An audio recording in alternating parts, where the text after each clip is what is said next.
O amanhecer de 29 de novembro de 1944 trouxe consigo um frio penetrante que congelava o sangue nas veias dos soldados entrincheirados nas encostas do Monte Castelo. A névoa densa envolvia as posições brasileiras como um sudário cinzento, e através dela ecoava um som que faria o coração de qualquer homem disparar, o grito agudo e desesperado de alguém pedindo socorro em alemão. Hilfe! Hilfe mir, bitte! O soldado estava preso em um campo minado entre as linhas, ferido, incapaz de se mover. Oficiais americanos que observavam o setor através de seus binóculos balançavam a cabeça. Era uma situação comum naquela guerra de montanha. O homem estava morto, apenas ainda não sabia. Tentar resgatá-lo seria suicídio. Mas quando viram 3 soldados brasileiros saindo de suas trincheiras, rastejando em direção aos gritos, os americanos ficaram atônitos. O que esses brasileiros estavam fazendo? Arriscando a vida por um inimigo? Era loucura, ou era algo que ninguém havia considerado, uma vantagem tática disfarçada de compaixão. Aquela manhã marcaria o início de uma descoberta extraordinária que mudaria a percepção de todos sobre como a guerra poderia ser travada. Para compreender o que tornou a abordagem brasileira tão singular e surpreendentemente eficaz, é preciso entender o contexto em que a Força Expedicionária Brasileira chegou à Itália. Quando os primeiros 25 mil homens desembarcaram em Nápoles, em julho de 1944, carregavam consigo não apenas rifles M1 Garand e capacetes de aço americanos, mas também algo intangível e profundamente enraizado na cultura brasileira. Uma visão de mundo moldada pela miscigenação, pela informalidade das relações sociais e por uma tradição de resolver conflitos através do diálogo antes da violência. O Brasil nunca havia sido uma potência militar imperial. Não tinha a dureza prussiana da Alemanha, nem a eficiência industrial americana, nem a rigidez hierárquica britânica. Os pracinhas vinham em sua maioria de origens humildes. Eram negros, brancos, mulatos, descendentes de italianos, alemães, portugueses, japoneses, árabes, todos misturados em uma identidade nacional única. E essa diversidade criou uma forma diferente de enxergar o inimigo. Não como uma abstração a ser eliminada, mas como seres humanos presos do outro lado de uma tragédia coletiva. Os americanos perceberam isso imediatamente. Oficiais da 10ª Divisão de Montanha, que trabalhavam lado a lado com os brasileiros, notaram comportamentos estranhos. Quando capturavam prisioneiros, os brasileiros frequentemente compartilhavam cigarros com eles, ofereciam água, conversavam através de gestos e palavras fragmentadas. Um capitão americano relatou com perplexidade que viu soldados brasileiros jogando cartas com prisioneiros alemães enquanto aguardavam transporte para campos de prisioneiros.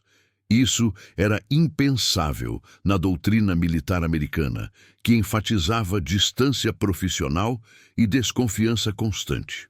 Os ingleses, com sua tradição imperial, também mantinham uma separação rígida entre captor e capturado. Mas os brasileiros pareciam não conseguir ou não querer manter essa distância.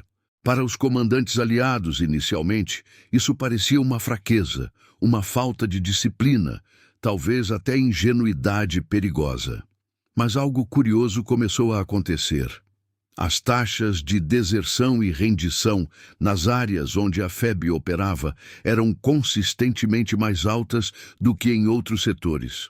Prisioneiros falavam mais, forneciam informações mais detalhadas, cooperavam com interrogatórios de forma mais completa quando capturados por brasileiros. O incidente do campo minado naquela manhã de novembro foi emblemático. Os 3 soldados brasileiros que saíram para resgatar o alemão ferido eram o cabo Mário Costa, o soldado Antônio Santos e o soldado José Ferreira. Nenhum deles havia recebido ordens para fazer isso. Simplesmente ouviram um ser humano em agonia e reagiram instintivamente. Rastejaram metro por metro através do campo minado, usando suas baionetas para sondar cuidadosamente o terreno gelado, procurando minas. Levaram 40 minutos para alcançar o alemão. Um jovem soldado de não mais de 19 anos, com ambas as pernas dilaceradas por uma explosão. Enquanto isso, atiradores alemães nas posições acima podiam vê-los claramente, mas não atiraram. Observaram em silêncio enquanto aqueles inimigos brasileiros arriscavam suas vidas para salvar um dos seus. Quando finalmente conseguiram arrastar o jovem alemão de volta para as linhas brasileiras, algo extraordinário aconteceu. Horas depois, uma patrulha alemã se aproximou das posições brasileiras sob bandeira branca improvisada. Traziam suprimentos médicos, morfina, bandagens, até mesmo plasma sanguíneo, e através de um intérprete, pediram que fossem dados ao ferido. Era um gesto sem precedentes. Oficiais de inteligência americanos começaram a documentar sistematicamente esses incidentes. O coronel Vernon Walters, que servia como oficial de ligação entre o comando americano e brasileiro e falava português fluentemente, ficou fascinado pelo padrão emergente. Em relatórios enviados ao general Mark Clark, Walters descreveu o que chamou de a doutrina não escrita da empatia tática. Não era algo ensinado nos manuais militares brasileiros. Não havia nenhuma seção nos regulamentos sobre tratar inimigos com compaixão. Era simplesmente como os brasileiros eram. Inadvertidamente, essa característica cultural estava criando vantagens operacionais reais. Quando prisioneiros eram bem tratados, eles falavam. Revelavam posições de minas, forças de unidades vizinhas, estado de moral das tropas, planos de contra-ataque. Não sob tortura ou coerção, mas simplesmente porque desenvolviam uma confiança inesperada em seus captores. Mais importante ainda, a reputação se espalhava. Soldados alemães e italianos começaram a saber que ser capturado pelos brasileiros não significava morte ou brutalidade, mas tratamento humano e digno. A Batalha por Montese, em abril de 1945, forneceu o exemplo mais dramático de como a empatia brasileira se traduziu em vantagem tática concreta. A cidade montanhosa era defendida por veteranos da 206ª Divisão de Infantaria Alemã, tropas endurecidas que haviam lutado na Rússia e sabiam o significado de resistência fanática. Oficiais americanos previam baixas massivas. O terreno favorecia absurdamente os defensores, e os alemães haviam fortificado cada edifício, cada muro de pedra. Mas os brasileiros adotaram uma abordagem incomum. Antes do ataque principal, intensificaram patrulhas noturnas, não apenas para reconhecimento, mas para contato humano. Em várias ocasiões, patrulhas brasileiras deixaram deliberadamente pequenos pacotes em posições avançadas alemãs, contendo cigarros brasileiros, café, chocolate, até mesmo cartas escritas em alemão básico, dizendo que a guerra estava acabando, que não precisava haver mais mortes desnecessárias, que rendição honorável seria respeitada. Os comandantes americanos consideraram isso propaganda ingênua. Mas quando o ataque começou, algo surpreendente aconteceu. À medida que as tropas brasileiras avançavam sob fogo intenso, conquistando posições alemãs uma a uma, descobriram que muitas estavam apenas parcialmente defendidas. Bunkers, que deveriam ter equipes completas, tinham apenas 2 ou 3 homens. Posições de metralhadora que poderiam ter causado carnificina estavam abandonadas. Interrogatórios posteriores revelaram que dezenas de soldados alemães haviam simplesmente deixado suas posições durante a noite, desertando ou se rendendo a outras unidades brasileiras. Por quê? Porque sabiam, através de camaradas capturados e devolvidos com tratamento médico, que os brasileiros não eram monstros. A propaganda nazista havia pintado todos os aliados como selvagens vingativos. Mas os soldados alemães, em contato direto com os brasileiros, viam algo diferente. Viam homens que compartilhavam água com prisioneiros sedentos, que enfaixavam ferimentos de inimigos, que cantavam à noite em suas trincheiras canções melancólicas sobre casa e família, assim como os alemães faziam. Essa humanidade visível corroía a vontade de lutar até a morte. O sargento brasileiro Joaquim Pereira vivenciou isso diretamente. Durante um ataque noturno a uma posição fortificada alemã, seu pelotão foi temporariamente isolado após um contra-ataque inimigo cortar suas linhas de retirada. Ficaram presos em uma casa de pedra semi-destruída por 6 horas, cercados, com munição escassa. A situação parecia desesperadora, mas então algo inexplicável aconteceu. Um soldado alemão, sozinho, aproximou-se da posição brasileira, gritando em alemão quebrado, com palavras em português: "Brasil! Brasil! Não atirar!" Joaquim ordenou que seus homens mantivessem fogo.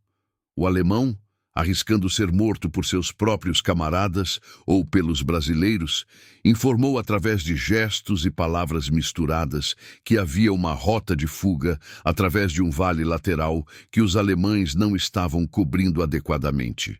Por que ele fez isso? Quando questionado depois, através de um intérprete, o alemão, um cabo da Baviera chamado Franz Schneider, explicou simplesmente que havia sido capturado pelos brasileiros semanas antes, tratado bem e eventualmente fugido durante um bombardeio. Mas a gentileza dos brasileiros havia ficado com ele.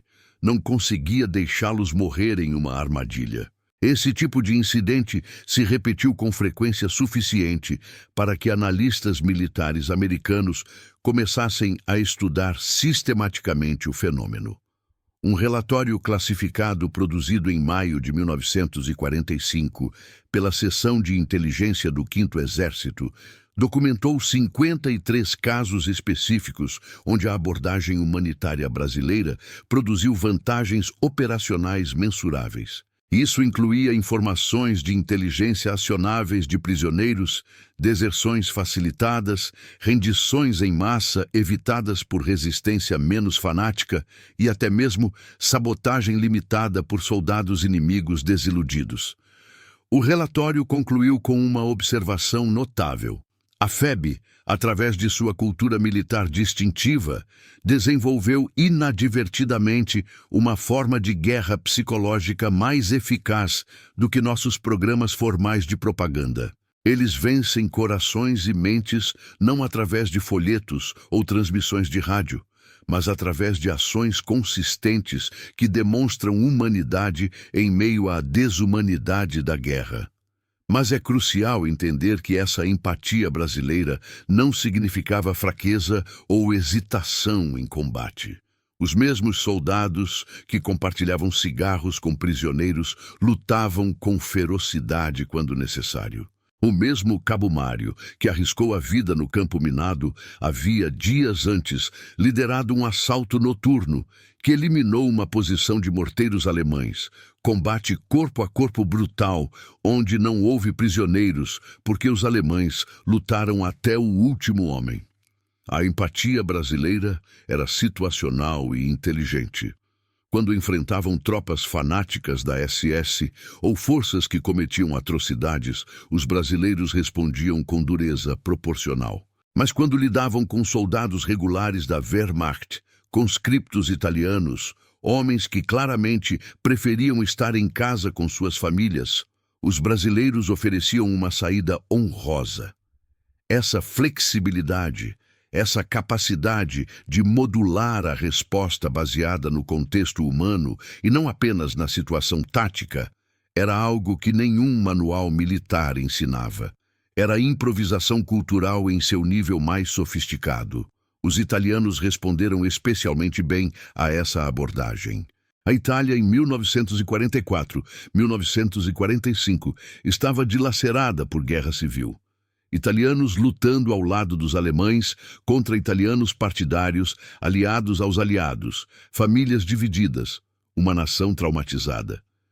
Os brasileiros, Muitos deles descendentes de imigrantes italianos sentiam conexão natural.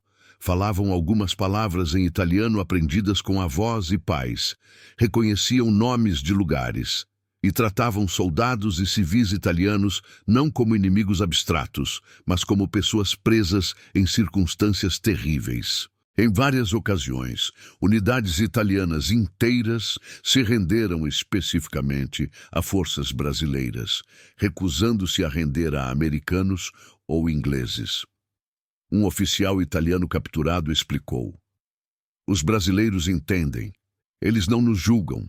Sabem que somos apenas homens tentando sobreviver." Essa empatia estratégica transformou áreas controladas pela FEB em zonas onde a população civil cooperava ativamente, fornecendo inteligência sobre movimentos alemães, abrigando soldados aliados feridos, sabotando sutilmente esforços inimigos.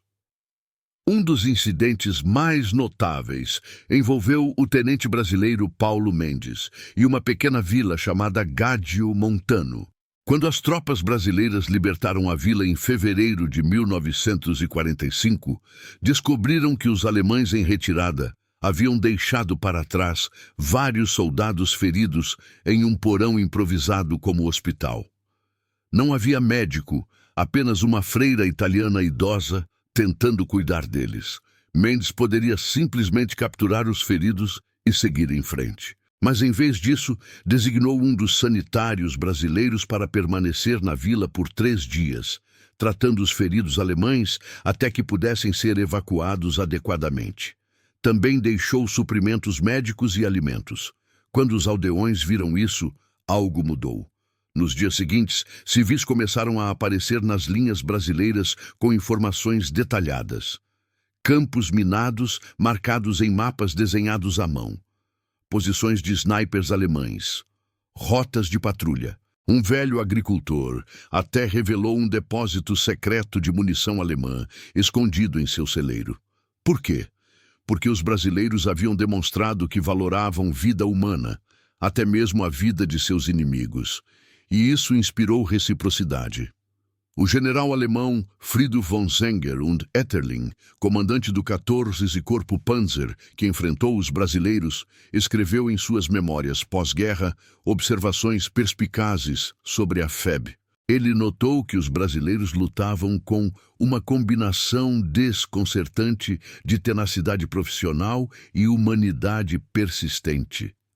Von Senger, um católico devoto que pessoalmente detestava o nazismo, mas serviu por dever, ficou particularmente impressionado com incidentes onde brasileiros recuperavam e enterravam soldados alemães mortos com respeito, marcando túmulos com cruzes improvisadas e identificação quando possível. Em uma guerra onde corpos frequentemente eram deixados apodrecendo por dias ou semanas, esse gesto simples tinha impacto psicológico profundo. Soldados alemães sabiam que se morressem lutando contra brasileiros, seus corpos seriam tratados com dignidade. Isso não os fazia lutar menos, mas os fazia questionar por que estavam lutando, uma distinção sutil, mas importante. A doutrina da empatia tática teve também consequências não intencionais que beneficiaram os brasileiros de formas inesperadas. Quando soldados brasileiros eram capturados pelos alemães, frequentemente recebiam tratamento ligeiramente melhor do que prisioneiros de outras nacionalidades. Não porque os alemães fossem particularmente gentis, mas porque havia um entendimento implícito de reciprocidade. Se nós tratamos seus prisioneiros bem, talvez vocês tratem os nossos bem. Em pelo menos 2 casos documentados, soldados brasileiros capturados foram devolvidos às linhas aliadas durante trocas informais de feridos graves, algo extremamente raro. Quando questionados por que facilitaram isso, oficiais alemães mencionaram que haviam visto como os brasileiros tratavam prisioneiros alemães feridos. Criou-se um ciclo de humanidade mútua em meio à barbárie, uma ilha de civilização em um oceano de violência. Mas talvez o aspecto mais profundo e duradouro dessa empatia brasileira tenha sido seu impacto nos próprios pracinhas. Guerras brutalizam. Homens que cometem ou testemunham atrocidades carregam cicatrizes psicológicas pelo resto da vida. Mas os brasileiros que retornaram da Itália, embora certamente traumatizados pelas experiências de combate, tinham menos histórias de crueldade gratuita, menos pesadelos sobre coisas terríveis que fizeram a pessoas indefesas. Sim, mataram em combate. Sim, viram horrores, mas mantiveram sua humanidade central intacta.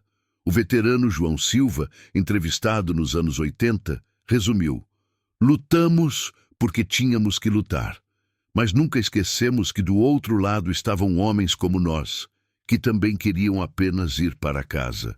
Essa consciência ética não foi fraqueza, foi a maior força da FEB, a característica que os distinguiu não apenas como soldados competentes, mas como representantes de valores que valiam a pena defender.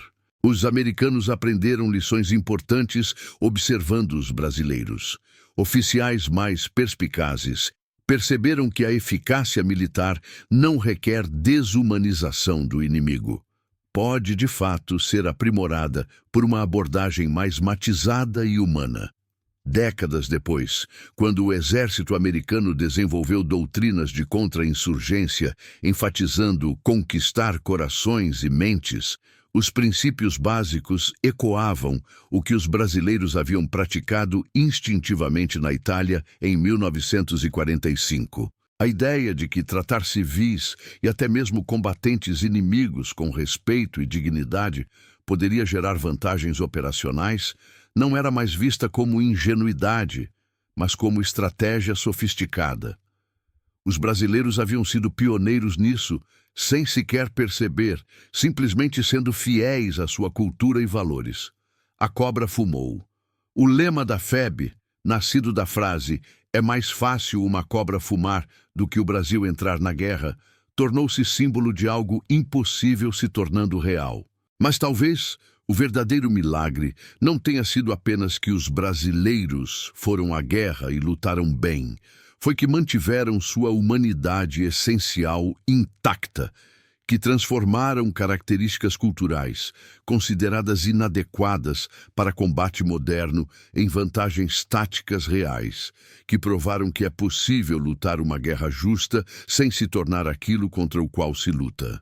Nas montanhas geladas da Itália, entre a neve e o sangue, os pracinhas brasileiros escreveram um capítulo notável, não apenas na história militar, mas na história da ética em combate. Mostraram que empatia não é fraqueza, que humanidade pode coexistir com eficácia, que é possível ser tanto duro quanto gentil, tanto guerreiro quanto humano. Essa é a verdadeira lição da FEB. Essa é a doutrina que a cobra fumou. E é uma lição que o mundo ainda precisa aprender.